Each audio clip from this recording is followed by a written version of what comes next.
ద్రోణాచార్యుని మనసులో ప్రతీకారం రగిలించే ప్లాను దుర్యోధనుడెట్లా చేస్తున్నాడో నిన్నటి శ్లోకంలో విన్నాం.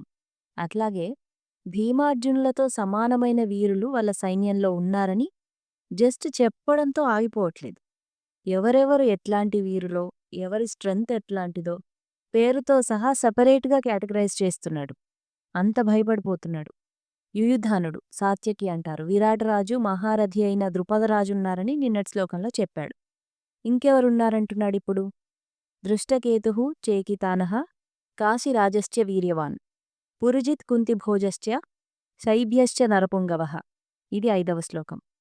6వది యుధామన్యుశ్చ విక్రాంతః ఉత్తమౌజాశ్చ వీర్యవాన్ సౌభద్రో ద్రౌపదేయాశ్చ సర్వ ఏవ మహారథః. దృష్టకేతువు, చేకితానుడు, పరాక్రమశాలి అయిన కాశీరాజు, పురుజిత్తు, కుంతిభోజుడు, శైభ్యుడు వీళ్ళందరూ విలువిద్యలో ఆరితేరిన వాళ్ళు. వీరత్వానికి మారుపేరు. వీళ్ళందరూ సైడ్ క్యారెక్టర్స్‌లా కనిపించినా ఒక్కొక్కరు మెయిన్ క్యారెక్టర్‌లో తీసిపోరు అని పేరు పేరున వాళ్ళ బలాన్ని ఒకసారి అనలైజ్ చేసుకుంటున్నాడు దుర్యోధనుడు.